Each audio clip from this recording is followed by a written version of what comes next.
What's up guys, Chris here with another Eden Zero manga chapter review. Now, I'm not gonna lie, Eden Zero has been really good with this arc, especially since its beginning. Even though there have been like a weak chapter every once in a while, overall this arc has been honestly really good. We had some nice matchups, nice fights, and some interesting setup for what could potentially happen next. We also have Shura being the most heart-wrenchingly despicable character Mashima has possibly ever created. And I think we all agree we want him to get hit square in the face. Just Shiki showing up out of nowhere, punching him in the face as hard as he possibly can. I cannot stress this enough. I hate the guy. I want Shiki to hit him right in his face. But with that out of the way, we got Witch captured and possibly being tortured. We get the conclusion of the Homura fight. We got Shiki showing a bit of his anger, like full-on pissed anger, and even lashing out towards his own friends at the severity of the situation due to Shura getting under his skin and at this point manipulating his emotions at this point, and him going off to try and meet up with Rebecca's group so that they could all save Witch together and destroy the All-Link system. And the last chapter ended with Rebecca and Wise all of a sudden breaking down in tears or being insanely terrified as one of the Oceans shows up ready for another fight, as it's stated by another member that they can manipulate and alter other people's ether, so them having the ability to alter people's emotions or actual abilities makes them incredibly dangerous. But with that out of the way, don't forget to like and subscribe to the channel and hit the notification bell for updates on future videos so I can keep doing this stuff weekly. The Eden Zero videos have been doing very well, and the Eden Zero Explained videos have been doing fairly good as of recently, so I am really happy that you guys are enjoying those content, and I really hope they continue to grow in popularity so I can continue to do them. I'm currently working on the Rebecca video at the moment, so it should be done pretty soon, and after that should be Wise and possibly Pino or Homura. Schedule for that is not 100% set in stone, but I do hope you look forward to the future of the Eden Zero Explained videos. Also, if you want to support the channel, don't forget to hop on my Patreon and my Ko-fi account. Links will be in the description below to subscribe to the tiers and also help donate for specific videos that you would like to see in the future, as to accelerate specific videos to get done within a few weeks or within a week at least. That way it could help with the people who help edit my videos for me and help me fix up the videos that I am planning on doing for the future, as they do deserve it. They really do a great work helping me with these videos, and I cannot express how much I am thankful for their help. But with all that said and done and out of the way, let's get into this recent chapter of Eden Zero, chapter 148, titled Eye of Horus. And this chapter starts off with Shiki landing at a facility where we presume that Rebecca's group entered from to avoid detection in order to get to the All-Link system and inside the dome. Shiki exclaims that this is the underground tunnel and for which to hang on, and he's coming. We then jump back into the airspace of Narrow 66, where the battle is still going on between the Resistance, the Galactic Army, against the Narrow Army that Shura has left on the planet to guard it. Goodwin's soldiers are saying that they're being swarmed by all these different attackers, and that they're still coming. There's a hell of a lot of them. And then all of a sudden, they get a bunch of more readings, and it's enemy reinforcements. And Goodwin and Eraser notice that Shura has been hiding a lot of firepower under his sleeve, as we see a bunch of those tentacle battleships that showed up back in Eraser's opening chapter. It's just a huge swarm of them, and everyone is basically incredibly worried, as it took out a bunch of the galactic ships when just one of them arrived. So it's like over 10,000 of them, which is insane. Those are like just straight up huge battleships, and it's going to be incredibly hard for them to even fight off one before. It took Eraser using his ether, and right now he's recharging, so he can't do anything at the moment. But then, as all seems pretty hopeless, a battleship springs out from the far distance and passes by everyone, taking out a good chunk of ships. Goodwin is notified of this, and that they're wondering that since the speeds are off the chart, if it's an enemy ship, if it's a new enemy model. But Eraser confirms that it is actually an ally, and to do him a favor and not shoot him. As this ship continues to go through a bunch of different ships and destroying a good chunk of the forces, Eraser says that he doubts that despite asking for them not to shoot him, he doubts that normal firepower would even hit him. As now this mysterious character activates their ether link and a bunch of glowing orbs surround the ship, as he then exclaims, 7 stars pass your judgment, as they all and a bunch of lasers launch and wipe out a good chunk of these new battleships. As it exclaims, it is the Grand Chariot technique, which means that the person that just showed up is Justice of the Interstellar Oration 6. And even brings a crap ton of battleships from the government army. And good ones like they're still in the fight. As we then jump back to Rebecca's group, as Wise is still wailing on the ground, incredibly scared of anything that comes near him. Rebecca is still wailing and crying as everything is just making her sad. Happy is trying to get them to pull themselves together as there is an enemy in front of them and that they have to fight. This character just straight up says that there's no point in trying to break his hypnosis. It's very difficult to undo it. As Happy's like, is it an ether gear? As he says, yes. It's called the Eye of Horus. And yeah, it is the name of the chapter. Happy's wondering if they can fight them themselves. Pino's like, they have no choice. But Moskoy says, with confidence, that he found the massive weakness of this guy's ether gear. Pino is incredibly confident, as now he says his hypnosis has no weight on androids, as Happy and Pino are confirming this as they themselves are not affected, say with Moskoy. Moskoy then removes the Shiki cosplay as he gets into a sumo stance and gets ready to attack this member of the oceans, proclaiming that he is a galactic Yokozuna and that it is the highest rank there is.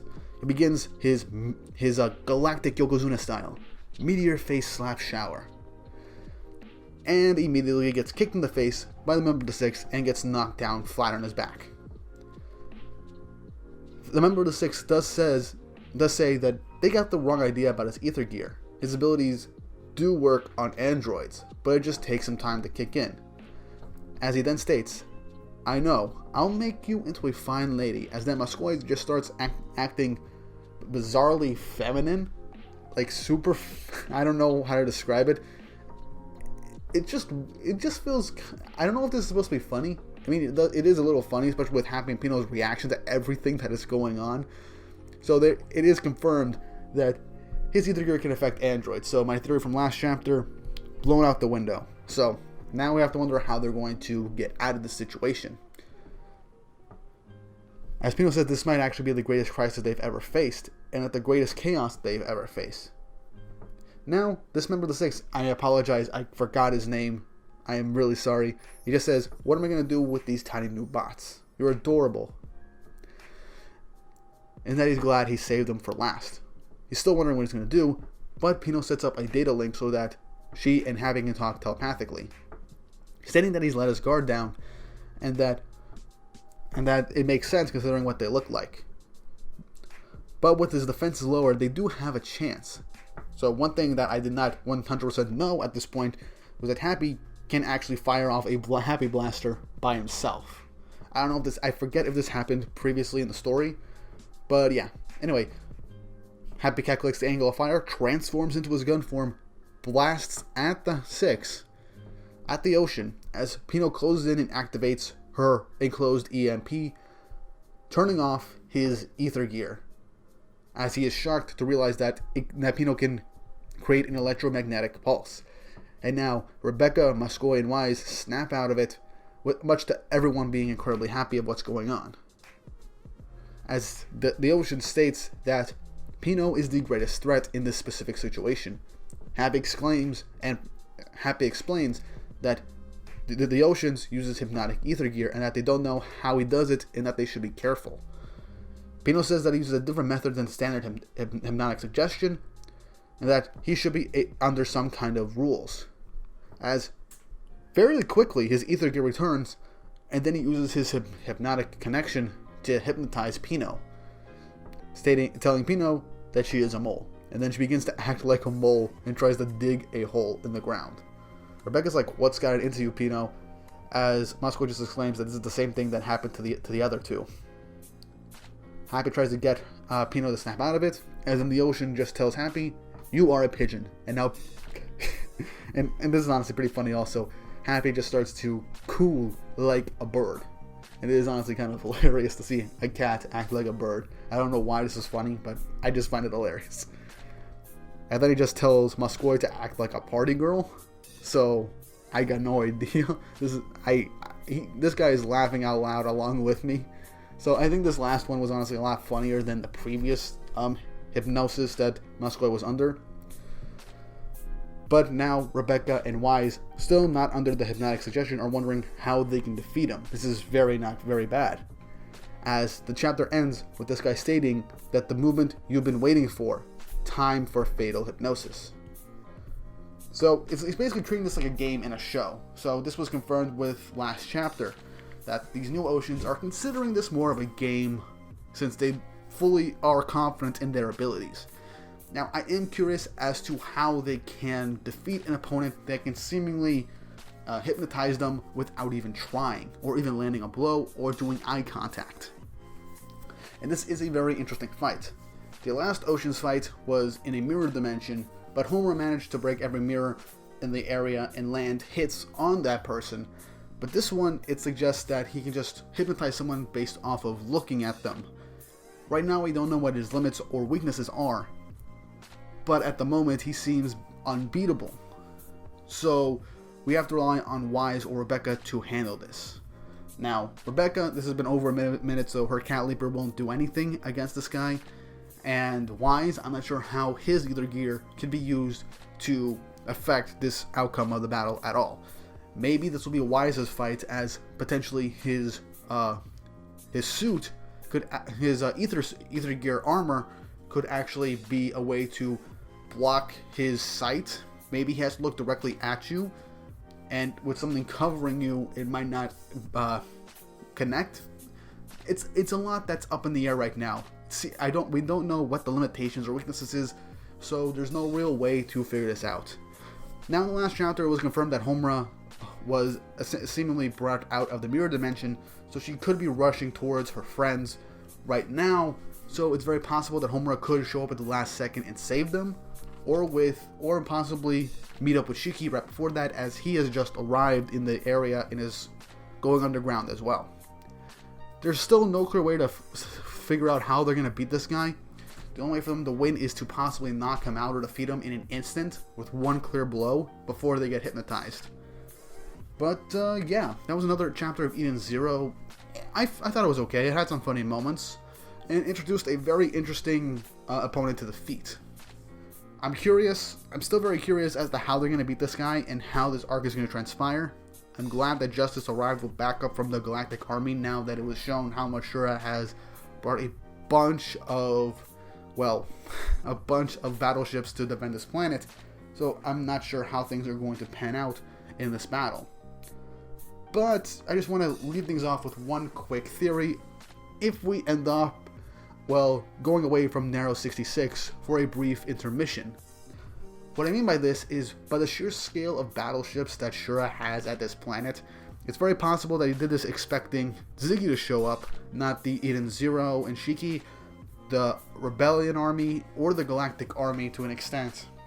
But he went all out for Ziggy. Now Ziggy is smart, and since we haven't seen him or Elsie in this arc, we could surmise that Narrow Planet Zero, the temple where Poseidon Narrow is severely lacking in its defenses. So it's very possible that Ziggy will take advantage of all the chaos on Narrow 66, and instead of going to the all-link system right away, at the exact same time, he cuts off communications with Narrow Planet Zero, so that he can go and take down Poseidon Narrow right then and there, so that he can claim, ownership of the Aoi Cosmos, defeat one of his biggest threats, and then go to 66, stating that he has killed Narrow, and now is going to do the all-link system. I do see this happening. It would be the smarter move, especially knowing how smart Ziggy is. It's very possible that Elsie might show up somewhere in this battle. I'm not sure where she'll show up, but I know she's going to after Ziggy. So if she shows up possibly right after his fight with Nero, we'll possibly see an Elsie-Ziggy battle, possibly ending in Elsie's defeat or a draw.